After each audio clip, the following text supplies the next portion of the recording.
When you do your kids dirty, that dirt comes right back to you. Let me give you an example. I was sexually assaulted from 3 until 13 years old. My egg donor did it, and she knew about the men who was doing it. One was her boyfriend, which is now my sister's father. When I was 11 years old, I was pregnant, but it was by a boy in the neighborhood, someone that I chose. My egg donor thought it was by her boyfriend. So, they got to hide the evidence. She can't have a molester's child coming out, but it wasn't his, and she knew it wasn't his. She tried so hard to get the boy I was pregnant by in trouble, and she kicked me in my stomach down a flight of steps. I had a miscarriage. With this being said, she tortured this boy that I was in love with while protecting her boyfriend. He's not a molester. Then when the cops came to her boyfriend, my sister's father, that man folded and wrote a 4-page letter. As soon as the detective came, this is what the detective told me. She went to his job. He hurried up and walked right to them and was like, yep, I did it. He already knew he was guilty. He wrote a 4-page letter. He let everybody know that my behavior was a result for how he groomed me and the things he was doing to me. That man went to jail for 10 plus years. It should have been life if you ask me. But you see how you get karma. You try so hard to ruin any little happiness your child has, even through their struggle, and that shit comes right back to you. She wrote him in jail. How could you do this? How could you do this to us? Why would you do that to my daughter? Acting like she didn't know, she wasn't a part of it, and like she cared so much.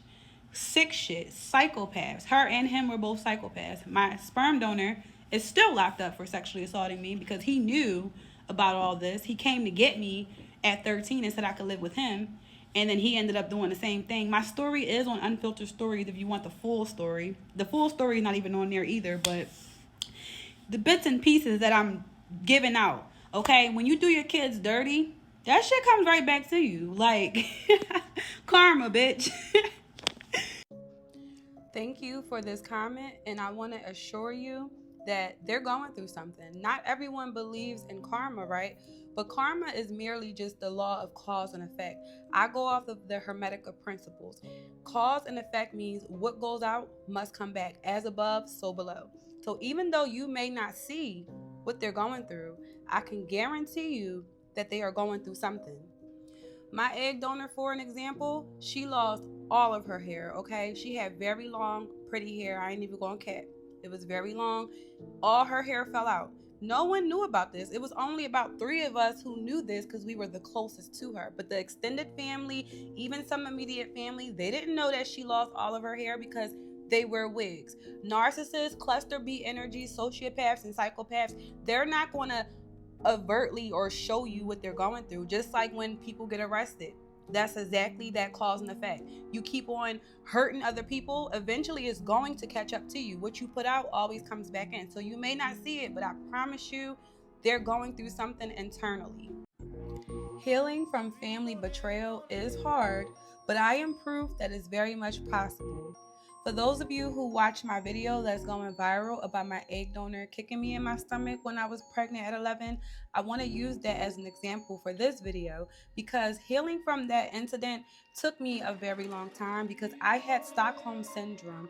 It took me a very long time to disconnect from my egg donor. But the number one thing, as you notice, I say egg donor, right? Words carry a meaning. Separation also creates healing because you cannot heal in the same environment that broke you. I was very much, she would kick me out, and when she said come back, I would run back. And until I got tired of it. So leaving her allowed my mind to heal and my body to heal because when you move your ass, your mind follows. So that was the second step. The first one also is again words. She's not my mother because we are our own mother and father. We have masculine and feminine energy that resides within us. We have our inner child. We have the ability to be the best mother we never had. We have the ability to be the best father that we never had. So those 2 tactics truly helped me. And number 3, a community. I did get therapy. I did have a coach. I had people to support me. And I wish I had someone who was more like me, who I am now, because the people who I may have had sometimes gaslit, sometimes would say, you only get one parent, but that's not true. When you heal, you will reflect people outside of you who are reflections of how you treat yourself. Do toxic parents always face consequences? Let's talk about it.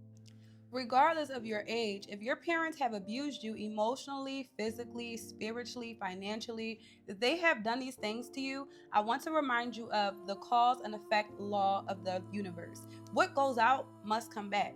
And even though your parents may have abused you, or maybe they are still currently abusing you, I want you to remember you are not the only person that they are hurting. They're going to hurt other people around them as well. So you may not see it happened right then and there, their cause and effect. But it will happen to them, because the more you continue to build up this energy, the more it's going to eventually explode.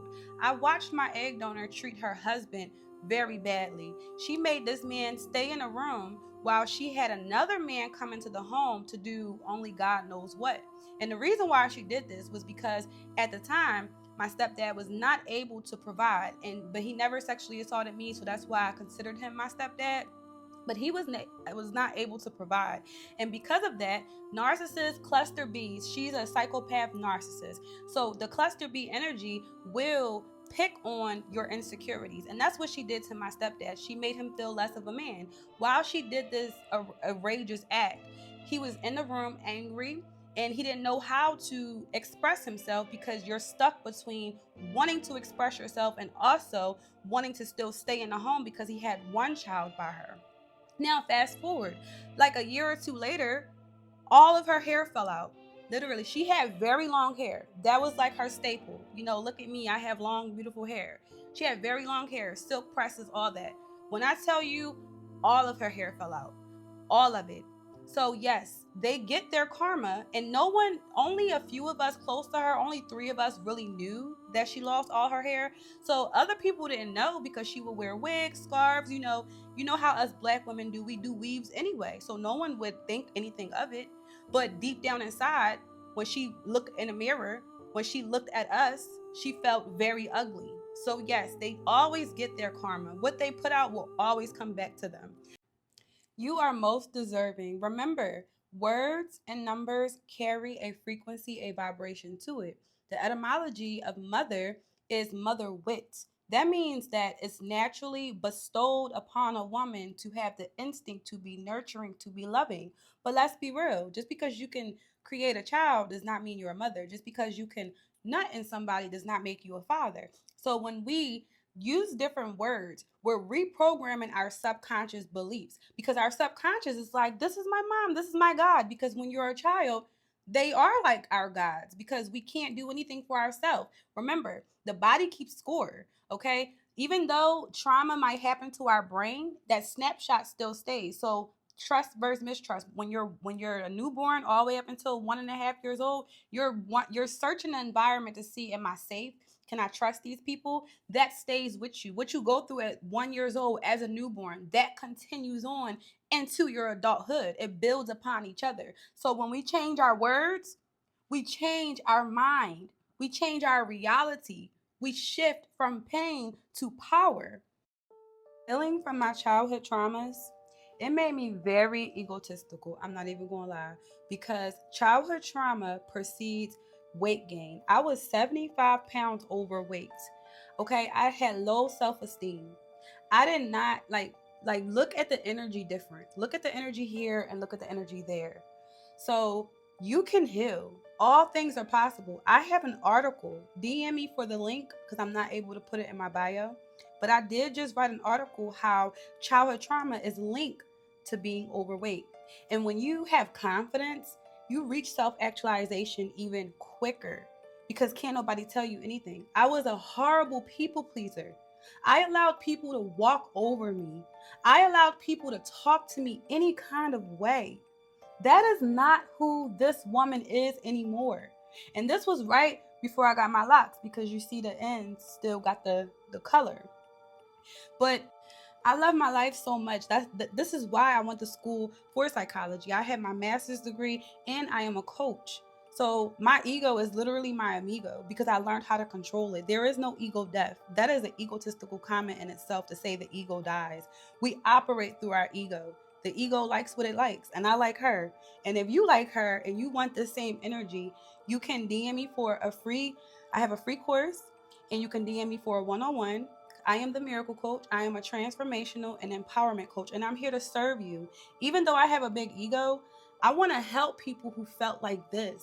Because when you heal this and you go into this, can't nobody tell you shit. I want you to walk around with your head held high. I want you to know that you are her, that you are him. Period. Had to hop over fences and climb up the ladder to get what I want, bitch. I'm just getting better. They try to tell me